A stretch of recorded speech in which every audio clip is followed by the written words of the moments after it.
Rick, on Roland Garros, it's round the corner. I have to ask you about some of the matchups, and I want to ask you about the men's first because obviously it looks like it's going to be Nadal's swan song, his last Roland Garros. It's not confirmed, but I think it's pretty likely. I'm assuming you've seen him play lately, and he's obviously made a comeback. I'm a big Rafa Nadal fan, I'll be honest. I'm pretty unbiased when it comes to my commentary analysis, but growing up, he was one that I used to look up to, and he's got a very, very tough first round in Alexander Zverev, who just won Rome, and he's in form. What are your thoughts on that? Well, first off, in the past, Roland Garros was the Rafa Invitational. Let's face it, 112-3. You can't listen. If you're 112-3 at anything, marbles, checkers, backgammon, I mean, give me a break. This is pro tennis, 112-3, and it's the best of 5 sets. Half the matches, well, I'd say 75% of the matches are won just because his name is Nadal. And the numbers are mind-boggling.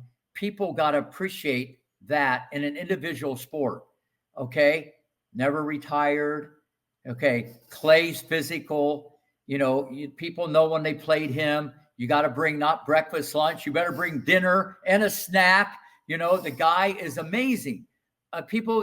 We throw this around.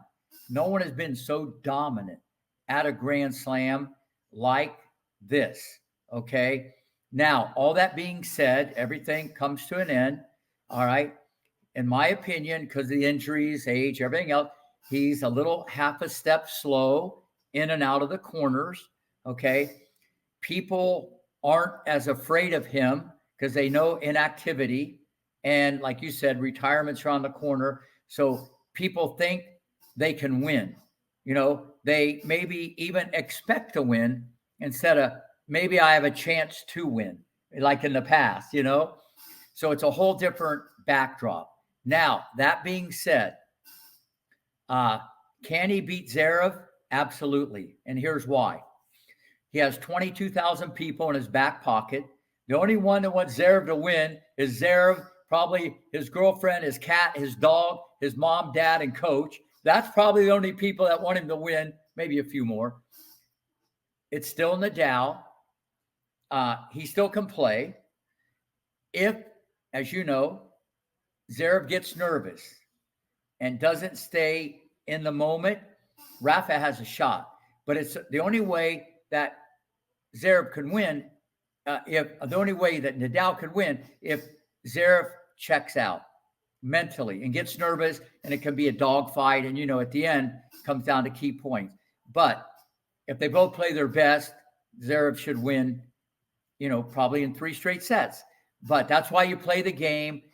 Nothing would surprise me at all, okay? But people should just get back and savor it. The fact that he's given everybody one more little snapshot, and I kind of like it, that he's playing someone that it adds more to the whole thing. You know what I mean? And if this is his last one, it's good. If he does go out, he's going to play someone who's one of the best players in the world on clay at this moment. Yeah, agreed. Yeah. I was almost thinking if he was going to get a top seed, maybe just get Djokovic and we see it one more time because I don't know if we'll ever see that one again. And, obviously Djokovic is in a better place at the moment in terms of form, but even he's looking a little bit, maybe half a step slow, let's see, rather than a step slow. He lost today in Geneva as well to Thomas Matchak in the semi-final of the 250. So he's not looking as good as he was last year. But yeah, it's supposed to be playing the day on Monday, so I guess that's good for Rafa because he loves playing in day conditions and obviously with his high topspin forehand. But I mean, with the crowd behind him, and obviously he'll have the feeling of playing at Roland Garros. Zverev historically tends to start quite slow in the opening round as well and give players chances. What's your prediction for that one then, Rick? How do you think it'll go? Well, you got to go with Zverev, but listen, Zverev can get nervous, and the fact that he did so well, that can almost work against him because he might think I'm not doing as well, and his second serve can be shaky. You know what I mean? So Rafa has a shot. It's not like a home run. But to talk about the tournament in general, this year, in my opinion, it's the French wide open. It's never been so wide open Yeah. in 20 years. You got Sinner coming off injury, Alcaraz off injury. Djokovic is a little wobbly. Even today, you saw him kind of shaking over there. He probably used Geneva as a warm up. He wasn't going to die to win that third set. So it's so wide open on the men's side. Nothing would surprise me. Okay. And when you have that feeling, like, why not me? Because listen, you'd go into that tournament and you go, I just hope and pray Nadal's on the other side and maybe I can get to the finals. You know what I mean? It's so wide open. But Rafa has a shot. Okay. Nothing would surprise me. Yeah, 100%. I agree. It's so wide open. It's like I think since Nadal won in 2005, I don't think I've ever seen more wide open draw. Like when the draw came out, I feel like it just consolidated how open it was going to be the tournament, and it's anyone's for the taking. Honestly, like there's players who says Sinner and Alcaraz are injured, and then the so-called now gen of Zverev and Tsitsipas, they haven't won slams, but they're looking quite good. Rude as well. Medvedev's not playing great. Djokovic isn't playing great. It's just who wants it really. So yeah, I'm very much looking forward to it. I think it's going to be a great tournament. And the thing with these injuries, when you're playing 3 out of 5, and you got to play 3, 4, or 5 sets, the injury can come back very quickly. It's very different than practice. So fasten your seatbelt on that, because I think, you just never know. And the points are long, and 3 out of 5, it's a whole different animal. Yeah, agreed. Who's your pick, Rick? Who are you picking to win it? Yeah. Well, as you probably seen from even 4 years ago, I called about this Alcaraz guy, generational talent, Broadway performer with a racket in his hand.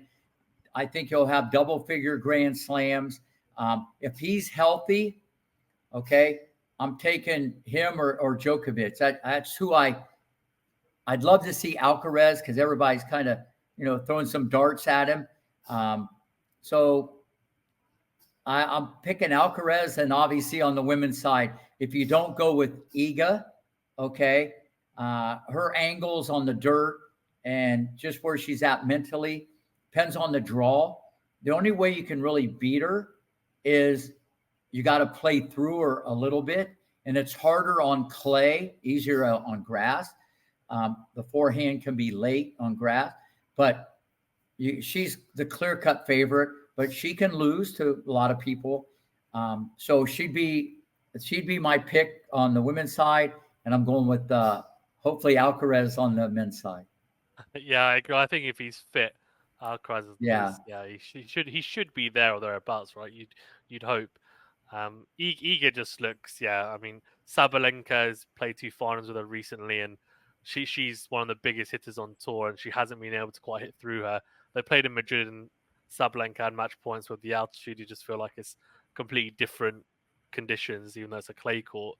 Yeah. But yeah, I mean, Iga's struggled with like Alexandrova and Rybakina now. I guess if they're gonna play, that could be difficult. But she's so good on clay. She's almost got like a bit of a.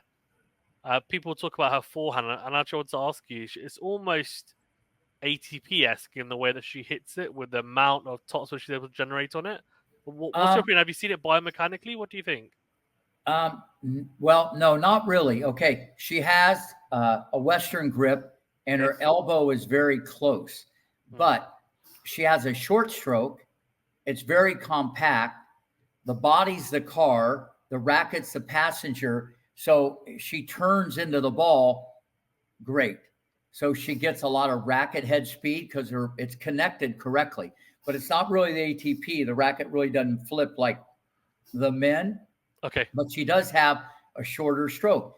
Got to understand, Coco's under the handle also, but it's a very different stroke. It's up and away and back, where Iga's more in tight, almost like hitting it like a skater on both sides. She plays like that.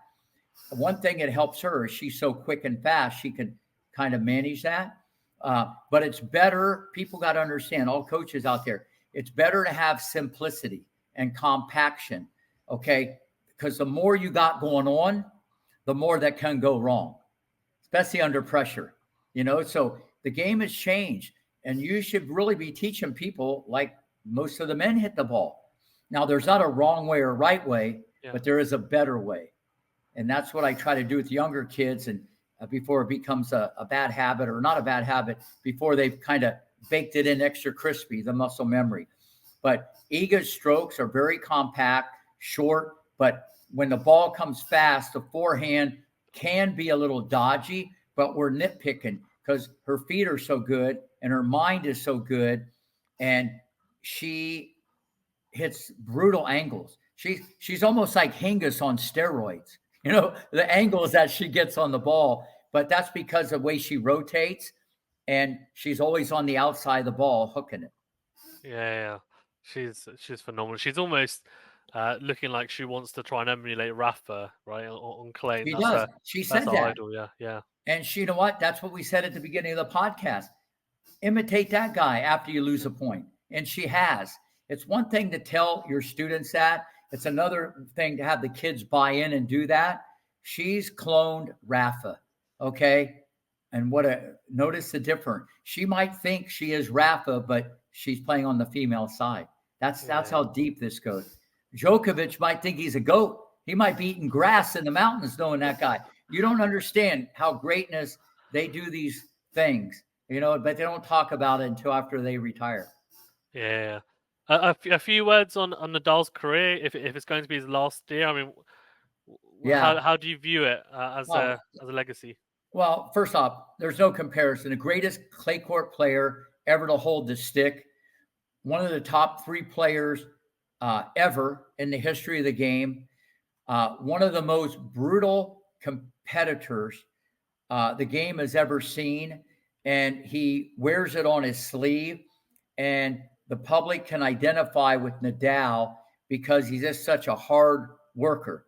You know what I mean? He's a grinder, a pit bull. He's a dog. Where Federer was poetry in motion, and Djokovic maybe a hybrid of both. So people like that lunch pail mentality of Nadal. But the one thing, every single time he played, you never saw him mail it in. He was always like he gave 100%. And so I think he's the best role model, in my opinion. They're all great competitors. I don't mean to downplay it. Probably the greatest competitor ever. They used to say that about Jimmy Connors back in the day and stuff, but one of the best competitors, and people can relate to that, and his physical style and so on. So if anybody can duplicate on clay what this guy did, it'd be amazing, because he had the perfect game. Lefty, that heavy topspin going up to the righty's backhand. If you were a one-hander, you almost had no chance. Okay. And he could take the forehand up the line. His backhand's underrated. He definitely could hit through the ball. Okay. Where they kind of messed up, or I think he could have had a lot more Grand Slams, biomechanically, he wasn't taught correctly the serve at a young age. For being 6'2", and his height and weight, his serve could have been much better. Listen, he's the same height and weight as Ben Shelton. Different serve, both lefty. But I think the object was get it in, good spin, make him hit it back to your forehand, and then you run the show. And when he run the show and he's controlling the yo-yo, you're in trouble. But just think if he had a serve like Federer, or if he had a serve like Shelton, you realize we could be over 30 Grand Slams. I always look at people and I back the truck up. What if they'd have had that? But Rafa's serve could have been a lot better. Okay. But we don't back up. Listen, he did so many amazing things. The greatest clay court player ever to hold a racket. Yeah, agreed. No, I agree on the serve point, because it seemed to have improved to some point, but as I think you said previously, it's the muscle memory, and you can only improve probably so much after you've had that initial that biomechanical kind of teaching. But it's interesting because I feel like Federer obviously already had that natural kind of serve, so he improved it a bit, but he was already really good. And Djokovic, I don't know how. Maybe you can tell me biomechanically. I felt like it wasn't very good biomechanically at the start, but he's now maybe with the help with Ivanisevic, his serve seems to be a lot better. It's improved a lot more than Nadal's. Have you seen that as well? Like, were you surprised by mechanically how much it's Yeah, changed? yeah. Djokovic. I think Rafa. The mentality with Rafa is that's his spin it in really hard, and not go for the gun all the time. I think there's a mentality there, but I don't want to get too much into biomechanics. But Rafa's waits forward too soon. He's leaning into the court way too early. Djokovic did modify his backswing a little bit, and so I think that helped a little bit. But it's too complex when you get into the details of the biomechanics. All these guys are similar height and weight, but why is their serve different? But that starts at a young age. You know what I'm saying? Of how if it goes in, people think it's good. But how come Shelton can hit at 145 and they're the same height and weight? There's a lot going on there differently. And it's hard to back the truck up and rewire things. And then you would almost have to bring in a third party, a biomechanist, to break it down like the guy did with Sabalenka. I've seen Sabalenka serve when she was a junior and now. Even though there's still things cosmetically that look the same, it's very different.